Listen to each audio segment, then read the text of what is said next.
Hello everyone, this is Priyanka. Welcome back to pre explore. So आज के session में class 9th का chapter 3 हम डिस्कस करेंगे।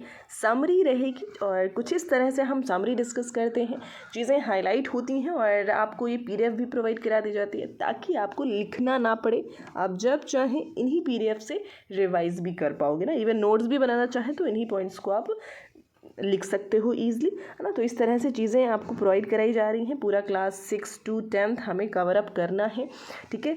और जैसे कि आप सीटेट देख पा रहे हो, सीटेट मीन्स टू से कि यहाँ पे हम सीटेट की प्रिपरेशन शुरू कर चुके हैं। हर एक चीज़ आपको बेसिक से प्रोवाइड कराई जाएगी। सीडीपी और एसएसटी की क्लास हमने शुरू कर दी है ना, तो आप बिल्कुल जुड़ सकते हैं हमारे साथ और यहाँ पे चीज़ें अपनी प्रिपरेशन को बेहतर कर सकते हैं ना। तो चलिए शुरू करेंगे क्लास को। बाकी चीज़ें आपको बीच बीच में पता चलती रहेंगी ना, क्या कैसे। स्टिल आपका कोई डाउट है तो कमेंट सेक्शन में ज़रूर पूछिएगा, आपको आंसर मिलेगा।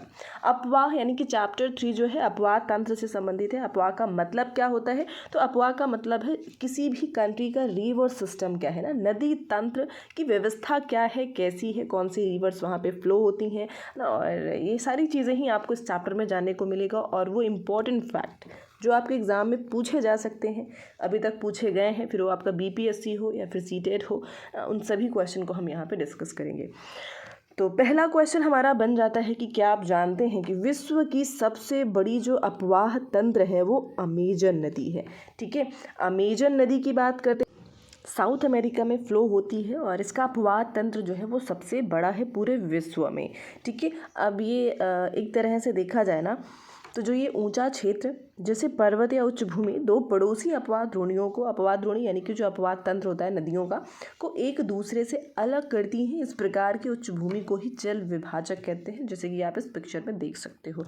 एक ही रिवर के ये दो धाराएं हैं और इनको अलग करने का काम ये ऊंचा जो क्षेत्र है, जिसे पर्वत कह सकते हो या उच्च भूमि कह सकते हो, और ये अलग करने का काम करती हैं, जिसे जल विभाजक कहते हैं ना। तो इम्पॉर्टेंट फैक्ट ये था आपके लिए कि विश्व की सबसे बड़ा अपवाह तंत्र अमेजन नदी है, जो कि साउथ अमेरिका में पाया जाता है, ठीक है। कौन सी नदी, ये कहाँ पे है नदी? तो साउथ अमेरिका में है, ठीक है। कहाँ पर है? तो साउथ अमेरिका। ये चीज़ आपको याद होना चाहिए। अब हम बात करेंगे भारत के अपवाह तंत्र की। अब भारत के अपवाह तंत्र की बात करते हैं तो भी भारतीय नदियाँ जो है मुख्यतः दो वर्गों में विभाजित की गई हैं। पहला है हिमालय की नदियाँ, दूसरी है प्रायद्वीपीय नदियाँ। और हिमालय में बहने वाली जो नदियाँ हैं वो 12 मासी नदियाँ होती हैं, यानी कि उसमें 12 महीने आपको पानी देखने को मिलेगा और इनमें वर्ष भर यानी कि आपको पानी देखने को मिल जाता है, क्योंकि वर्षा के अतिरिक्त, वर्षा के साथ साथ जो बारिश का पानी होता है वो तो उनमें जाता ही है, साथ में साथ जो पर्वत हैं, ऊंचे पहाड़ हैं, जैसे जैसे हाइट बढ़ती जाती है वहाँ पे एक तरह से बर्फ़ जमना शुरू हो जाता है ना, यानी कि टेम्परेचर जो है वो लो होता चला जाएगा, ठीक है। तो वहाँ पे बर्फीले इलाके होते हैं और वो बर्फ़ के पिघलने से भी वो भी एक तरह से पानी का रिसोर्स होता है, ठीक है। तो इस तरह से यहाँ पे 12 महीने यानी कि पूरे साल नदियों में पानी बना हुआ रहता है। हिमालय की दो मुख्य नदियाँ हैं जिन्हें सिंधु तंत्र और ब्रह्मपुत्र इस पर्वतीय श्रृंखला के उत्तरी भाग से निकलती हैं, है ना। तो इन नदियों के बारे में स्पेशली 1 to 1 हम देखेंगे कि कौन सी नदी का उद्गम स्थल क्या है और कहाँ पे वो किस सागर में जाकर के मिल जाती है। अधिकतर प्रायद्वीपीय नदियों की अगर हम बात करें, हिमालयी नदी हमने जान ली, प्रायद्वीपीय नदियाँ मौसमी होती हैं ना। मौसमी यानी कि अगर बारिश होगी तो उनमें पानी देखने को मिलेगा, नहीं हुई तो फिर हो सकता है वो उनमें पानी का जो लेवल है वो कम रहे, क्योंकि इनका प्रभाव वर्षा पर निर्भर करता है। जो हिमालयी नदियाँ हैं उनमें वर्षा के साथ साथ बर्फ़ के पिघलने पे भी पानी आ रहा है, और प्रायद्वीपीय नदियों में जो साउथ की नदियाँ हैं एक तरह से उनमें वो मौसमी होती हैं, सिर्फ वर्षा के पानी पे ही डिपेंड करती हैं। प्रायद्वीपीय भारत की अधिकतर नदियाँ पश्चिमी घाट से निकलती हैं तथा बंगाल की खाड़ी की तरफ बह जाती है ना, जैसे कि नीचे वाला हिस्सा अगर मैं बनाऊँ यहाँ पे तो इधर बे ऑफ बंगाल है और इस तरफ अरब सागर है, ठीक है। इधर है अरब सागर, तो ये पश्चिमी घाट है एक तरह से ना। तो ज़्यादातर नदियाँ जो साउथ में बहती हैं वो इधर से निकलती हैं और बंगाल की खाड़ी में जा कर के गिर जाती हैं, यानी कि उनका अंत हो जाता है ना। और हिमालय की नदियों की बात करते हैं तो हिमालय की से निकलने वाली कौन कौन सी नदियाँ हैं? सिंधु, गंगा, ब्रह्मपुत्र ना, ये सारी प्रमुख नदियाँ हैं, और भी छोटी मोटी नदियाँ हैं जिनके बारे में हम यहाँ पे जानेंगे। किसी नदी तथा उसकी सहायक नदी को नदी तंत्र कहा जाता है। यानी कि कोई एक मेन रिवर होती है और उसमें मिलने वाली कई ऐसी छोटी छोटी रिवर्स होती हैं जो आकर के किसी जगह से निकलती हैं और उस बड़ी रिवर में, उस मेन रिवर में जाके समाहित हो जाती हैं, तो इसे कहा जाता है नदी और उसकी सहायक नदियाँ, और इसे ही पूरा नदी तंत्र कह दिया जाता है। अब सिंधु नदी तंत्र की बात करते हैं तो इसका जो उद्गम है ये मानसरोवर झील से जो कि तिब्बत में है, वहाँ से इसका उद्गम होता है और भारत में, अभी वो चाइना में ना, तिब्बत जो है चाइना के हिस्से में आता है, और जैसे ही वो एंट्री करती है इंडिया में, भारत में, तो कहाँ से प्रवेश करती है? लद्दाख से प्रवेश करेगी। और इसकी कई सारी सहायक नदियाँ भी हैं। कौन कौन सी सिंधु की सहायक नदियाँ हैं? जैसे कि जास्कर, नुब्रा, श्योक, हुंजा इस नदी में आके मिल जाती हैं, सिंधु नदी में ही मिलती हैं।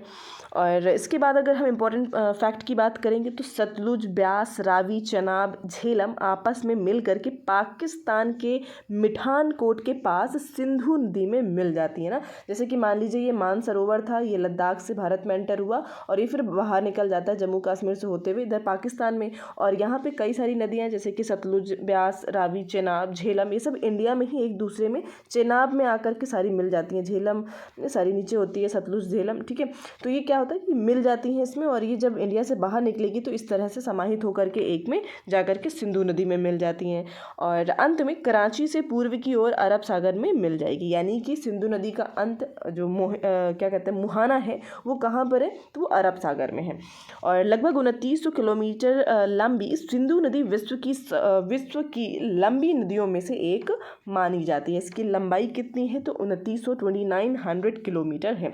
अब सिंधु नदी एक फैक्ट है जो आपको पता होना चाहिए। सिंधु नदी समझौता जल संधि हुआ था एक तरह से भारत और पाकिस्तान के बीच में। कब हुआ था? तो 1960 में हुआ। ये था कि जो नदी है, रिवर है सिंधु नदी, इसका केवल 20% जल का उपयोग ही भारत करेगा, और इस जल का उपयोग पंजाब में, हरियाणा, राजस्थान के दक्षिण पश्चिम भागों में सिंचाई के उद्देश्य से किया जाता था। बाकी का बचा हुआ 80% जल जो है वो पाकिस्तान इस्तेमाल करने वाला है, ठीक है। तो ये फैक्ट जो कि सिंधु नदी से रिलेटेड थे, आपको एक फैक्ट याद होना चाहिए। अब गंगा नदी की बात करते हैं तो गंगा की मुख्य धारा भागीरथी, गंगोत्री, हिमानी से निकलती है, ठीक है। भागीरथी जो हिमानी है यानी कि ग्लेशियर है एक तरह से, उससे निकलती है, और मुख्य धारा कौन सी है? भागीरथी है। उसके बाद अलकनंदा उत्तराखंड के देवप्रयाग में, दूसरी तरफ से अलकनंदा रिवर आती है, और उत्तराखंड का ही एक जगह है जैसे देवप्रयाग कहते हैं, वहाँ पे भागीरथी एक तरफ से, दूसरी तरफ से अलकनंदा देवप्रयाग में मिलती हैं, और इसके बाद से एक हो जाती हैं, और एक होने के बाद इनका नाम पड़ जाता है, इनका नाम पड़ेगा यहाँ से गंगा रिवर के नाम से इसे हम जानते हैं, ठीक है। और फिर ये मैदान यानी कि पर्वतीय क्षेत्र जो होते हैं उसको छोड़ करके हरिद्वार से ये फिर मैदानी भाग में एंटर कर जाती है गंगा रिवर, ठीक है। तो इस तरह से आपको चीज़ें याद होनी चाहिए कि गंगा का नाम गंगा कहाँ से पड़ता है? तो देवप्रयाग से पड़ता है। कौन सी दो नदियों के समाहित होने पे पड़ता है? तो भागीरथी और अलकनंदा आपस में मिल करके बनाते हैं गंगा रिवर का निर्माण एक तरह से, यानी कि उसी नदियाँ जब आपस में मिल जाती हैं तो उसे ही गंगा का नाम दे दिया जाता है।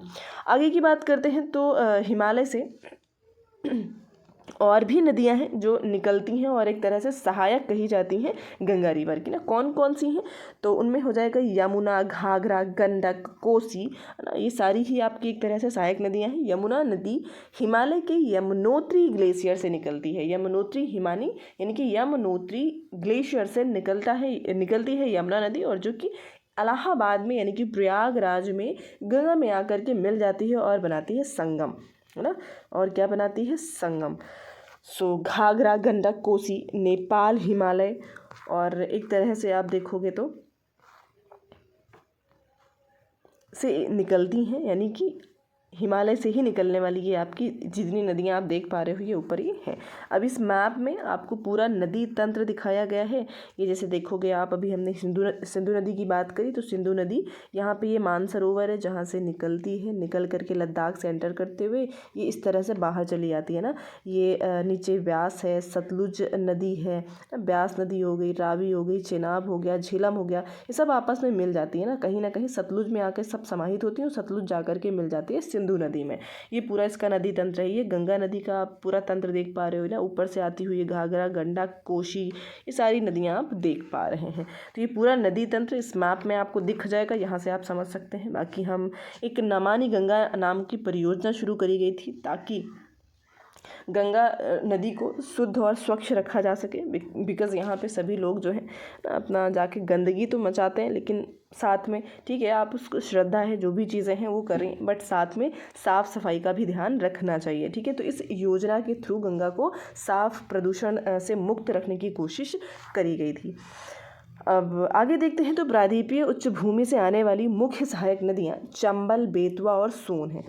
कौन कौन सी नदियां हैं? तो चंबल है, बेतवा, सोन है, जो कि इधर साउथ की तरफ से आकर के गंगा रिवर में ही मिल जाती हैं। ठीक है, आगे देखते हैं। तो अब जो नदियां हैं ना, बाएं तथा दाहिने किनारे की सहायक नदियों से जल से परिपूर्ण होकर के गंगा पूर्व दिशा में पश्चिम बंगाल के फरक्का तक बहती है। ठीक है, पश्चिम बंगाल के फरक्का तक ये बह करके जाएगी और गंगा डेल्टा का सबसे ऊपरी बिंदु है। यहाँ नदी दो भागों में बढ़ जाती है। जो गंगा रिवर है ये दो भागों में बटेगी पश्चिम बंगाल में। एक इसकी जो वितरणिका है उसे भागीरथी कहते हैं, भागीरथी हुगली, जो इसकी एक वितरणिका है ना, वितरणिका मतलब ये गंगा आई थी और ये फिर दो भागों में बट गई, तो वितरणिका कह देते हैं ना, वितरित हो जाना एक तरह से। तो क्या कहते हैं इसको? भागीरथी कहते हैं, भागीरथी हुगली कहेंगे, और दक्षिण की तरफ बहती है।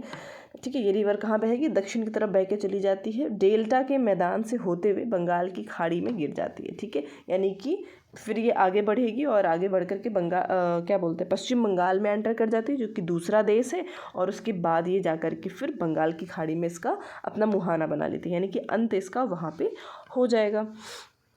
और भी फैक्ट हैं जो आपको आगे जानने को मिलेंगे।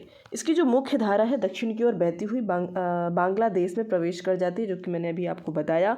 ब्रह्मपुत्र नदी इससे आकर के मिल जाती है। ठीक है, यानी कि दूसरी तरफ से ब्रह्मपुत्र नदी आती है, इधर से आपकी गंगा नदी आती है, बांग्लादेश में दोनों ही एंटर करती हैं। जिस जगह ये मिलती हैं वहाँ पे मेघना का निर्माण करती हैं, और जहाँ पे इनका मुहाना दोनों नदियों का मिल के होता है वहीं पे बना है विश्व का सबसे बड़ा डेल्टा, जिसे कहते हैं सुंदरबन का डेल्टा।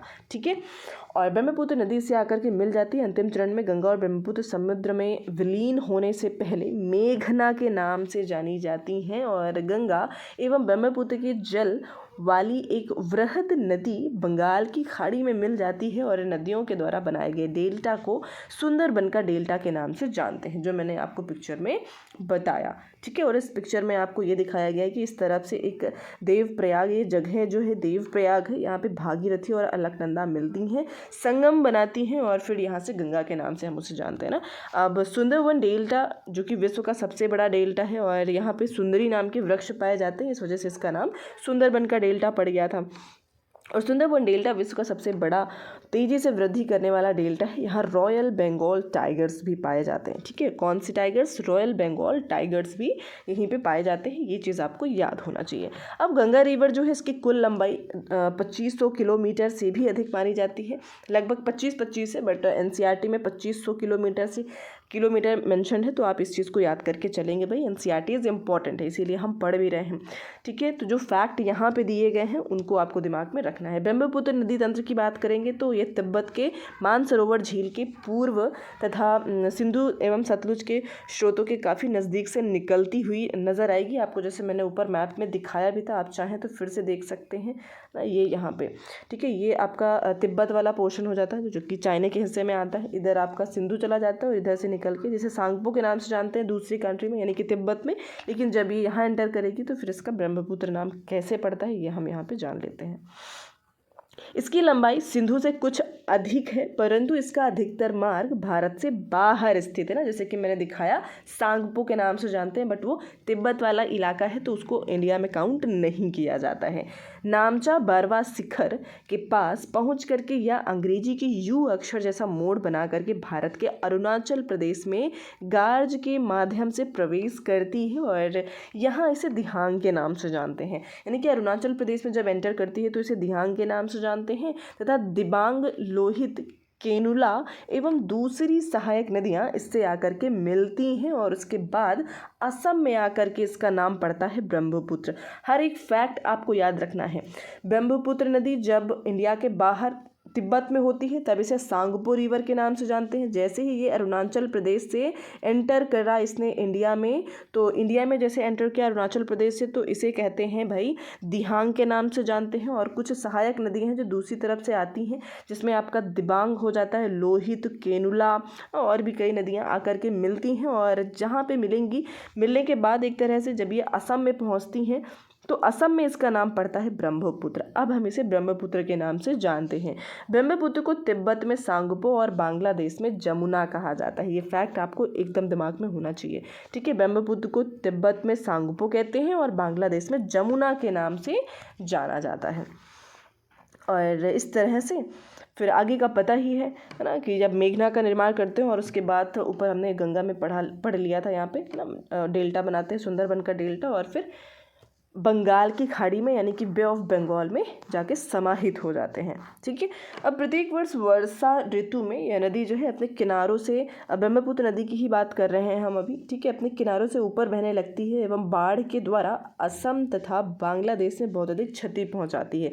इस वजह से इसको असम का शोक भी कहा जाता है, क्योंकि ये अपने जो रास्ते हैं बहुत ज़्यादा बदलती है, नदी की सतह बढ़ जाती है और ये बार बार आपसी धारा के मार्ग में परिवर्तन लाने लगती है, जिसकी वजह से बाढ़ जैसी स्थितियाँ वहाँ पे देखने को मिलती हैं, ठीक है। तो क्यों कहा जाता है शोक? क्योंकि ये अपने रास्ते बहुत बदलती है ना, और जिसकी वजह से असम और बांग्लादेश में बाढ़ भी देखने को मिल जाता है इस नदी की वजह से। प्रायद्वीपीय नदियाँ कहेंगे, प्रायद्वीपीय नदियों के बारे में जानना है तो भाई इसके आगे हम बात करते हैं कौन कौन सी मुख्य नदियां हैं। तो महानदी, गोदावरी, कृष्णा, कावेरी पूर्व की ओर बहती हैं और बंगाल की खाड़ी में ही सारी की सारी नदियां समाहित होती हैं, अपना मुहाना बनाती हैं।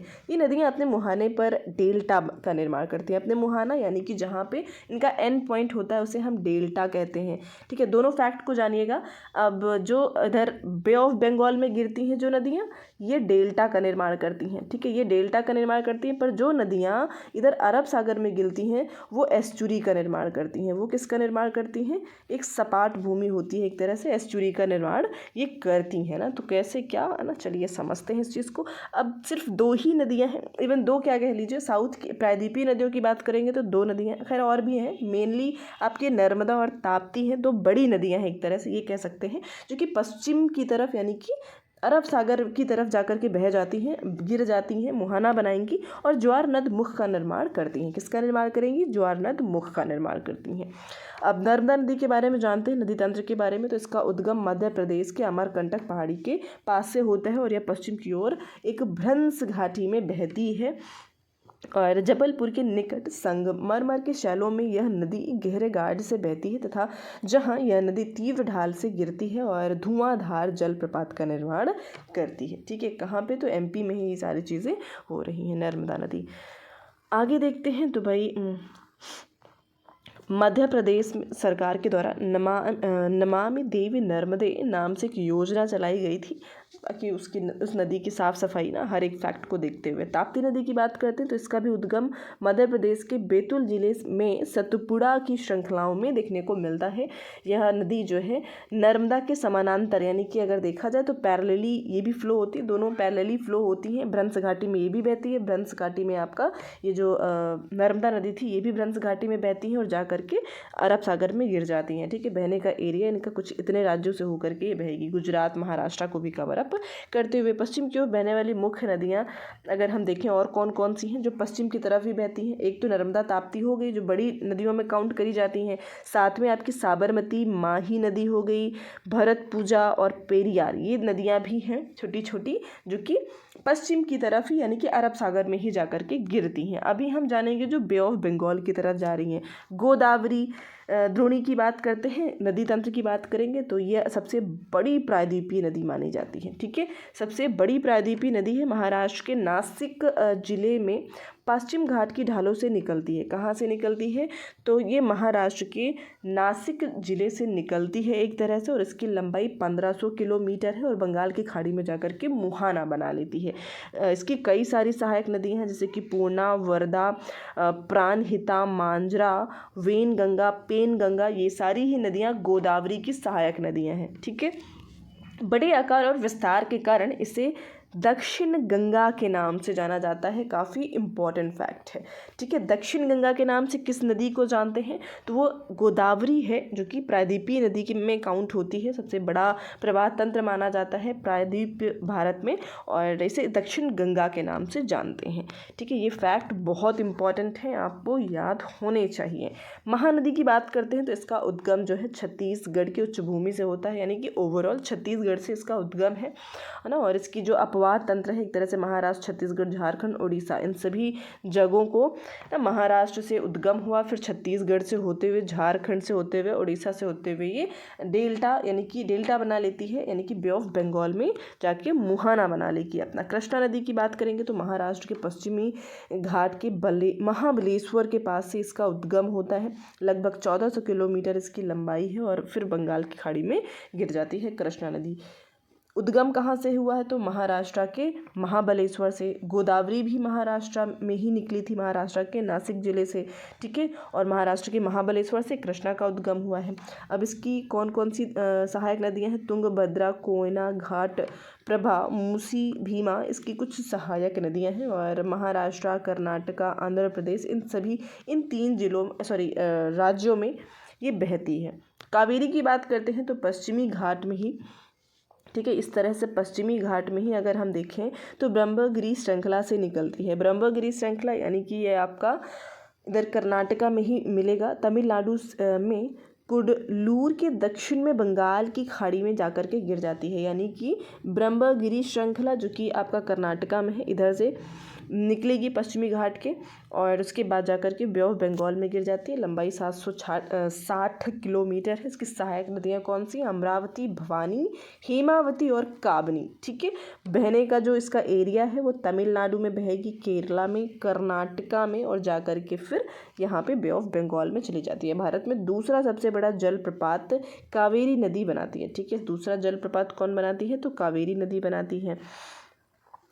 और कुछ छोटी नदियाँ जैसे कि जो पूर्व की तरफ बहती हैं ना, जैसे कि मैंने बताया कौन कौन सी हैं, दामोदर हो गया, ब्राह्मणी, वैतरणी, सुवर्ण रेखा, कुछ छोटी छोटी सी नदियाँ हैं जो कि ये भी इधर बे ऑफ बंगाल में ही जाकर के समाहित हो जाती हैं।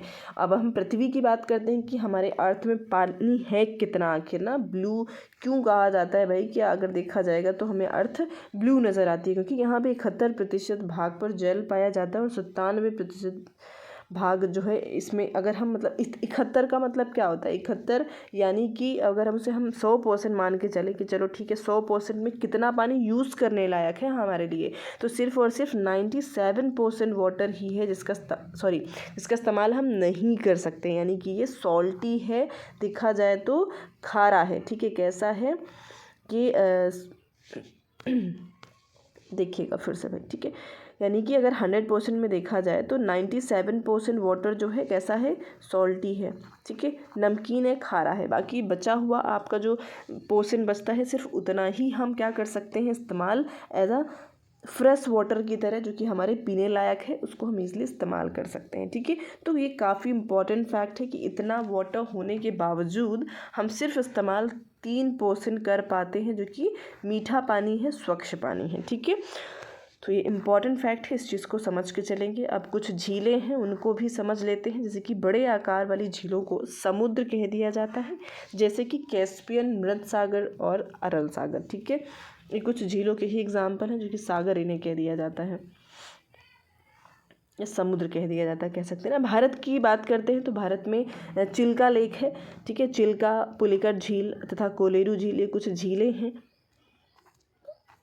और जैसे राजस्थान में सांबर झील पाई जाती है, जो कि काफ़ी ज़्यादा लवणीय है ना, देखा जाए तो खारा है इसका पानी, और इस पानी से नमक बनाया जाता है, ठीक है। मीठे पानी की अधिकांश झीलें हिमालय क्षेत्र से निकलती हैं, यानी कि नॉर्थ साइड से निकलने वाली जो नदियां हैं उनका जल कहीं ना कहीं ज़्यादा मीठा देखने को मिलता है। जम्मू कश्मीर की वूलर झील जो है ये भूगर्भीय क्रियाओं से बनी हुई है, और यह भारत की सबसे बड़ी मीठे पानी की झील है, ठीक है। इस चीज़ को याद रखेंगे, प्राकृतिक है और साथ में मीठे पानी की सबसे बड़ी झील भी है भारत की। और भी कई झीलें हैं जैसे कि डल झील, भीमताल, नैनीताल, लोकताल, बड़ा पानी, कुछ अन्य महत्वपूर्ण मीठे पानी की ही झीलें मानी जाती है। और ये सारी ही आपके नॉर्थ इंडिया से ही आपको मिलेंगी। ठीक है, ये इंडिया का मैं आपको ज़्यादा ही बेहतरीन बना दिया है, फिलहाल इसको इग्नोर करेंगे आप। तो ओवरऑल ऊपर से ही ये नदियाँ आ रही हैं जो हिमालय से निकल रही हैं, जिनका उद्गम स्थल है, उनका पानी कहीं ना कहीं आपको मीठा देखने को मिलेगा। ठीक है, और गुरु गोविंद सागर जो कि भाखड़ा नांगल परियोजना एक तरह से बनाई गई है यहीं पर, है ना, उसी का नाम आपको यही मिलेगा। एक भाखड़ा नागल परियोजना को ही गुरु गोविंद सागर परियोजना के नाम से भी जानते हैं। और यहाँ पे आप देखोगे नदियों का अर्थव्यवस्था में महत्व। खैर इतना ही इम्पोर्टेंट फैक्ट था जो एग्ज़ाम के लिए इम्पोर्टेंट है। ठीक है, ये कुछ फैक्ट यहाँ पे दिया गया है। नदी राष्ट्रीय नदी संरक्षण योजना, तो इस चीज़ को आप देख लीजिएगा, छोटू सा है ना। बाकी चीज़ें आप प्रदूषण वगैरह आपको पता ही है कि क्या और किस तरह से चीज़ें होती हैं, तो उनको आपको इतना पढ़ने की ज़रूरत है नहीं, है ना। कुछ ऑब्जेक्टिव क्वेश्चन हैं जो मैंने टिक भी किए हुए हैं, आप देख सकते हो। बाकी चीज़ें आप सॉल्व करना चाहते हैं तो बिल्कुल करें, अदरवाइज़ कोई इतना इशू नहीं है। सो जैसे कि मैंने कहा कि क्लास की PDFs आपको टेलीग्राम पे प्रोवाइड कर दी जाएंगी, तो बिल्कुल आप ज्वाइन कर सकते हैं। प्री एक्सप्लोर नाम से हमारा टेलीग्राम चैनल भी है, जिसका लिंक जो है डिस्क्रिप्शन में ही आपको मिल जाएगा ना। वहीं पे आपको सारी नोट्स, हर एक सब्जेक्ट से रिलेटेड नोट्स वहीं पे मिलती हैं। सो आज के लिए इतना ही रखेंगे। फर्स्ट टाइम है तो सब्सक्राइब ज़रूर करिएगा। So thank you so much everyone.